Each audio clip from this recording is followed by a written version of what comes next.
তো আমার মনে হয় তোমরা সবাই এটা করতে পেরেছো। এখানে দেওয়া আছে কি একটা গাড়ি সরলরৈখিক পথ বরাবর 10 মিটার পার সেকেন্ড আদিবেগ নিয়ে যাত্রা শুরু করে এবং সমত্বরণে চলতে থাকে। কিছু সময় পর এর বেগটা হচ্ছে 30 মিটার পার সেকেন্ড হয় এবং একদম মাঝপথে থাকা অবস্থায় গাড়িটার বেগ কত? তো এই অঙ্কটা দেখলে আসলে খুবই মজা লাগছে আমাদের, তাই না? খুব সহজ মনে হয়। কেমন সহজ মনে হয়? ধর গাড়িটা একদম শুরুতে তার বেগ ছিল কত? 10 মিটার পার সেকেন্ড। তারপরে কিছু দূর সে গেল সরলরেখা বরাবর, গিয়ে তার বেগটা হঠাৎ হয়ে গেল কত? 30 মিটার পার সেকেন্ড। এবং বলেছি কি একদম মাঝ পয়েন্টে বা মাঝখানে থাকা অবস্থায় গাড়ির বেগ কত? মাঝখান মানে কি এই জায়গা। এবং আমি যদি তোমাকে ম্যাথের এই সংখ্যাগুলো দেখাই তাহলে তুমি হয়তো বলতে পারবে মাঝখানে থাকলে ওর বেগ হয়তো 20 মিটার পার সেকেন্ড হতো। খুবই সহজ হিসাব, প্রথমে 10, তারপর 20, তারপর হচ্ছে কি 30। বাট এত সহজ হলে তো ম্যাথ হওয়ার কথা না, তাই না? এত সহজ ম্যাথ আসলে দিবেও না। তার মানে মাঝখানে যে বেগটা হবে এটার মধ্যে একটা গাপলা আছে। তুমি এখন এই যে আমরা যে সিনারিওটা এঁকেছি এটার কিছু পয়েন্ট দাও। এটা এ পয়েন্ট, এটা বি পয়েন্ট, এবং মাঝখানে পয়েন্টটাকে তুমি সি দাও। তো আমরা এখানে ধাপে ধাপে বের করব যে মাঝখানে থাকা অবস্থায় গাড়ির বেগ কত ছিল। তুমি ধরেই নাও মাঝখানে থাকা অবস্থায় গাড়ির বেগ ছিল হচ্ছে ভি। ভি এর মান তুমি জানো না। তুমি জানো কি আদি বেগ ছিল ভি 1 এবং শেষ বেগ ছিল ভি 2, এই দুটো জানো। এখন আমি কিছু ধাপে ধাপে কাজ করি, সেটা হচ্ছে আমি যদি এ থেকে সি এতটুকু অংশ কাজ করি তাহলে দেখতে পাচ্ছ এ থেকে সি এর মধ্যে আদি বেগ হচ্ছে কি 10 মিটার পার সেকেন্ড, শেষ বেগ হচ্ছে আমাদের ভি, যেটাকে আমরা বের করব। তাহলে এতটুকু জায়গাটাতে আমরা একটা দূরত্ব পাচ্ছি, সেটা হচ্ছে কি এ থেকে শুরু করে সি। এবং আমাদেরকে বলেছে যে এ থেকে শুরু করে সি পর্যন্ত যদি দূরত্বটা হয় তাহলে আমি ধরে নিলাম এই দূরত্বটা হচ্ছে এক্স, কতর কথা তুমি ধরে নাও। এবং সি থেকে বি দূরত্বটাকে আমি এক্স ধরতে পারি, যেহেতু তারা পরস্পর কি সমান। এবং সি বিন্দুটা হচ্ছে কি একদম মাঝখানে রয়েছে।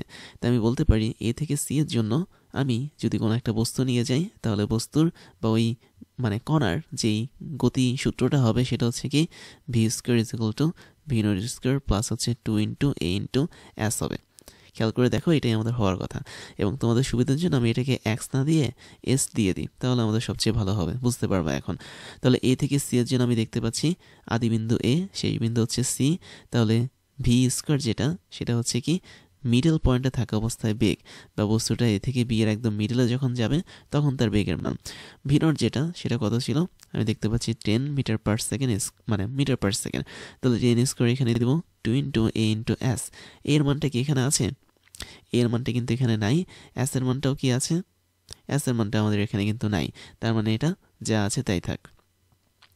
তারপরে আমরা যেটা করব সেটা হচ্ছে আমরা এখানে এ থেকে সি পর্যন্ত কাজ করেছি, এবার সি থেকে বি পর্যন্ত কাজ করব। তাহলে সি থেকে বি পর্যন্ত যদি তুমি দেখো তাহলে আমাদের সূত্রটা এটাই অ্যাপ্লাই করব, B square is equal to V naught square plus হচ্ছে 2 × a × s। এবং এই সূত্রটা আমাদের এখন কি বলবে? এই সূত্রটা আমাদেরকে বলবে যে ভি স্কোয়ার আমাদের 100% ওকে, কারণ আমরা এখনও ভি স্কোয়ার বা ভি এর মানটা বের করতে পারিনি। বাট ভি নট যেটা সেটা কি হবে? খেয়াল করো এখানে ভি স্কোয়ারটা কি অবশ্যই শেষ বেগ, তার মানে শেষ বেগ হিসেবে কি কাজ করছে? অবশ্যই 30 কাজ করছে। তার মানে 30 স্কোয়ার হবে কি একদম শুরুতে, এই মিস্টেকটা করা যাবে না। এখন কিন্তু এই ভিটার মিডল ভি নাই, এটা কিন্তু সিপি এর জন্য বি বিন্দুর যে শেষ বেগ সেটা হয়েছে। তাহলে 30 square is equal to V not, যেটা ভি নটটা এখন হচ্ছে ভি স্কোয়ার হবে। দ্যাট মিনস এই যেখানে তুমি ভি নট দেখতে পাচ্ছ এটাই কিন্তু এখন আমাদের ভি স্কোয়ার হিসেবে কাজ করবে। তাহলে আদি বেগ হচ্ছে আমাদের এখানে ভি, তো ভি এর স্কোয়ার প্লাস হচ্ছে 2 × a × s। তাহলে এতটুকু হচ্ছে কি আমাদের পরবর্তী ইকুয়েশন। এখন তুমি যদি দুইটা ইকুয়েশনের দিকে তাকাও, একটা হচ্ছে আমাদের এই ইকুয়েশন আর একটা হচ্ছে আমাদের এই ইকুয়েশন, এই দুটো ইকুয়েশন কিন্তু এখন কম্পেয়ার করা যায়। তো কীভাবে কম্পেয়ার করবা? তুমি সিম্পলি এখানে 2 নম্বর যে ইকুয়েশনটা বের হয়েছে এটা থেকে তুমি চাইলে প্রথম ইকুয়েশনটাকে বাদ দিতে পারো, তাহলেই হবে। 2 নম্বর ইকুয়েশনটা কী ছিল আমাদের? 30 স্কোয়ার প্লাস হচ্ছে ভি স্কোয়ার প্লাস হচ্ছে 2 × a × s। আর এখানে 1 নম্বর ইকুয়েশনটা ছিল হচ্ছে, আমি অদল বদল করে দিই, 10 স্কোয়ার প্লাস হচ্ছে না এখানে একটু ঝামেলা হয়েছে, 30 স্কোয়ারের পরে তো ইকুয়াল হবে, তাই না? হ্যাঁ, 30 স্কোয়ারের পরে ইকুয়াল হবে। তো এই ঝামেলাটা এখানে করা যাবে না, ঠিকঠাক মতো দেখতে হবে। এবং আমাদের পরের যে লাইনটা সেটা লিখবো কীভাবে? অনেকটা একইভাবে লিখবো। দ্যাট মিনস আমরা 10 স্কোয়ারটাকে নিচে রাখলাম এবং ওই পাশে হচ্ছে ইকুয়াল দিলাম, এবং ইকুয়াল দেওয়ার পর বাকিগুলোকে ওই পাশে পাঠিয়ে দিলাম। তো কত হবে পাঠালে? আমি যদি দেখি 10 স্কোয়ার এখানে একা থাকে তাহলে ওই পাশে থাকবে হচ্ছে ভি স্কোয়ার মাইনাস হচ্ছে 2as, এই জিনিসটা আমাদের থাকবে।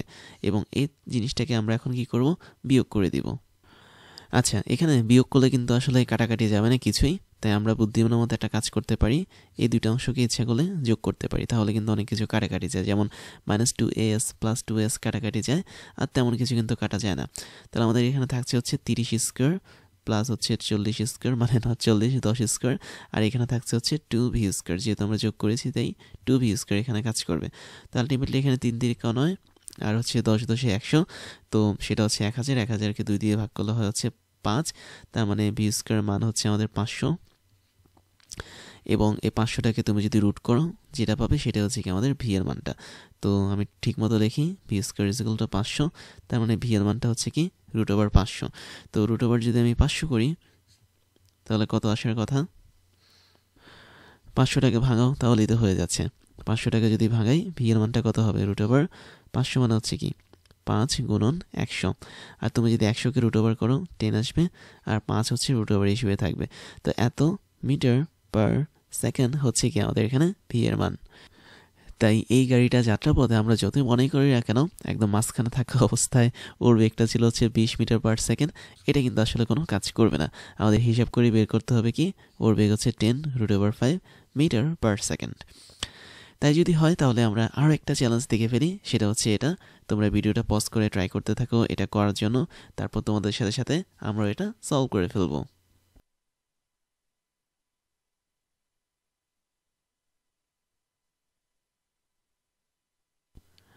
আমার মনে হয় তোমরা সবাই এটা ঠিকঠাক মতো করতে পেরেছো। তাহলে চলো একটু দেখে ফেলি। আমাদের এখানে দেওয়া আছে একটা ট্রেন ঘন্টায় 60 কিলোমিটার বেগে চলা অবস্থায় ব্রেক কষে 50 সেন্টিমিটার পার সেকেন্ড স্কোয়ার মন্দন সৃষ্টি করতে পারে। তো ট্রেনটা কতক্ষণ পর থেমে যাবে, এই কোশ্চেনটা আমরা এখন এখানে করব। তাই যদি করতে হয় তাহলে আমাকে দেখতে হবে যে ট্রেনটা একটা নির্দিষ্ট সময় পর থামবে, বা সেটার সময়টা বা টিটা বের করতে বলেছে। তাহলে আমি যদি একটু ছবি এঁকে তোমাদেরকে দেখাই, ধরো এটি হচ্ছে আমাদের সেই ট্রেনের হচ্ছে এটা একটা পার্ট, এবং এই ট্রেনটা ঘন্টায় 60 কিলোমিটার বেগে চলছে। তার মানে ট্রেনের যে বেগটা ছিল সেটা অবশ্যই কী বেগ ছিল, আমাদের আদি বেগ ছিল। তাহলে আদি বেগটা কত আছে, সেটা হচ্ছে ইউ, এবং ইউ এর মানটা হচ্ছে 60 কিলোমিটার পার আওয়ার। খেয়াল করো আমাদের কিন্তু এখানে কোশ্চেনে কিলোমিটার পার আওয়ার এই ইউনিটটা দেওয়া নেই। তাও যদি দেওয়া না থাকে তাহলে তোমাকে এতটুকু জিনিস পড়তে হবে যে 60 কিলোমিটার সে বেগে চলছে, এবং এই ট্রেনটা ঘন্টায় 60 কিলোমিটার বেগে চলছে। তার মানে এটাই হচ্ছে কি আমাদের পার আওয়ার বা প্রতি ঘন্টায়। তো আমাদের এখানে ইউ এর মানটা খুব সুন্দরভাবে তারা দিয়ে দিয়েছে। এখন তুমি যদি এখানে সব কিছু অ্যাস এ ইউনিটে করতে চাও তাহলে তোমাকে অবশ্যই ইউ এর মানটা চেঞ্জ করতে হবে। তো আমি তাই করি, আমি এখানে ইচ্ছে করলে ইউনিটটা চেঞ্জ করতে পারি। আমরা যেহেতু অ্যাস এ ইউনিটে জানি যে কিলোমিটারটা মিটারে হয়ে যায় এবং আওয়ারটা সেকেন্ডে হয়ে যায়, তাই আমি কিলোমিটারটাকে কী লিখবো, মিটারে কনভার্ট করব। তার মানে 1000 মিটার হচ্ছে কি 1 কিলোমিটার। আওয়ারটা হচ্ছে আমাদের একদম কিসে কনভার্ট হয়, 3600 সেকেন্ডে কনভার্ট হয়। তাই আমি এখানে ভাগ দিব হচ্ছে 3600। তাই যদি হয় তাহলে আমরা এখান থেকে একটা দারুণ ভ্যালু পাবো, এবং আমার মনে হয় এই ভ্যালুটা হচ্ছে অনেকটা এরকম হবে, সেটা হলো 16.667, এরকম একটা ভ্যালু আসবে মিটার পার সেকেন্ড। এবার আমরা টোটাল ইউনিটটাকে কী করেছি, জাস্ট চেঞ্জ করে ফেলেছি বা এসআই ইউনিটে নিয়ে এসেছি। তো ইউর মানটা যেহেতু বের হয়েছে, আমাদের চেয়েছে কি ট্রেনটা কতক্ষণ পর থেমে যাবে। তো ট্রেনটা কতক্ষণ পর থেমে যাবে, দ্যাট মিনস টি এর কথা বলেছে। তাহলে আমরা তো ট্রেনের ছবি নিয়েছিলাম তাই না, ট্রেনের একটা আদিবেগ ছিল হচ্ছে ইউ।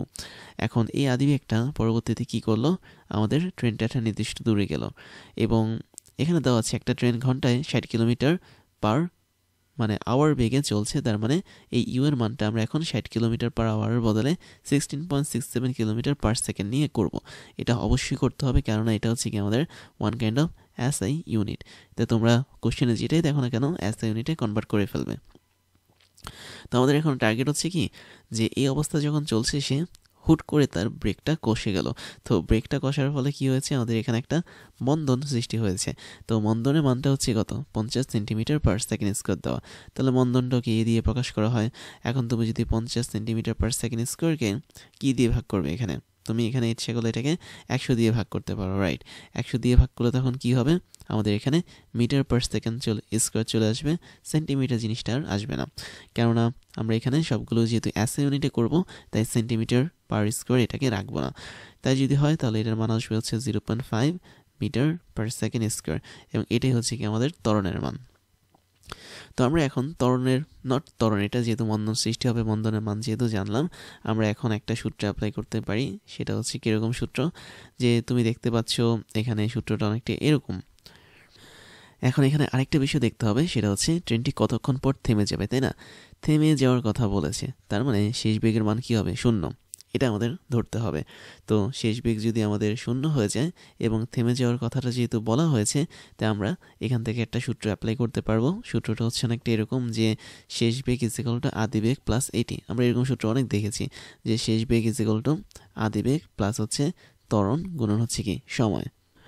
এখন বন্ধনের ক্ষেত্রে আমরা তো জানি যে এর আগে একটা মাইনাস হতে পারে, বা বলা যায় টোটাল সূত্রতে একটা মাইনাস হতে পারে। তার মানে এই জায়গাটাতে যদি আমি মাইনাস দিই, তবেই আমরা এটা কাজ করতে পারবো বন্ধনের জন্য। এখন এখানে কিন্তু আরেকটা কথা আছে, সেটা হচ্ছে এই যে ভিটা ছিল, ভিটা আসলে কি ছিল? অবশ্যই আমাদের শেষ বেগ ছিল। ওর মানে কি ছিল? 0, যেহেতু বস্তুটা থেমে যাবে, তার মানে আদি বেগ মাইনাস এটাই হচ্ছে কি আমাদের এখনকার সমীকরণ।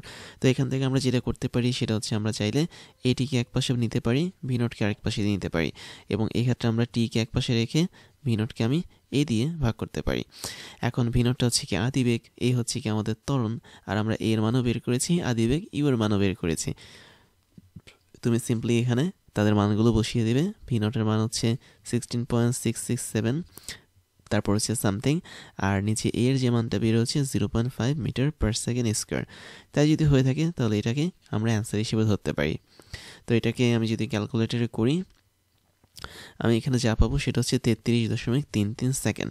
যেহেতু আগে আমরা এসআই ইউনিটে কনভার্ট করেছি, তাই সেকেন্ডটাকে আর কোনো এসআই ইউনিটে কনভার্ট করতে হবে না। তো এটাই হচ্ছে কি আমাদের টাইম, এবং যতটুকু টাইম পর আমাদের ট্রেনটা হচ্ছে থেমে যাবে। তাই থিঙ্ক তোমরা সবাই এই ম্যাথটা ধরতে পেরেছো। এবার ওয়েডিমির পক্ষ থেকে তোমাদের জন্য থাকছে দারুণ কিছু সারপ্রাইজ, যার প্রথমটা হচ্ছে ডিজিটাল লাইব্রেরি। আমাদের এই লাইব্রেরির লিঙ্ক তুমি পেয়ে যাবে এই ক্লাসের ডিসক্রিপশন বক্সে, যেখানে আমাদের প্রত্যেকটা ক্লাসের লিঙ্ক এবং নোটগুলো পেয়ে যাচ্ছ কেবলমাত্র এক ক্লিকই। তুমি তোমার পছন্দের মতো যে কোনো সাবজেক্টের ক্লাস করতে পারবে এই লাইব্রেরি থেকে, যে কোনো ক্লাসের নোট তুমি ডাউনলোড করতে পারবে দেশের অন্যতম এই বড় ডিজিটাল লাইব্রেরি থেকে। এরপর তোমাদের জন্য থাকছে আমাদের বেস্ট রিসোর্স থেকে তৈরি করা ক্লাসগুলো, যেখানে আমরা বিশ্বের টপ লেভেলের বইগুলো ফলো করে তোমাদের জন্য ক্লাসগুলো বানিয়ে থাকি।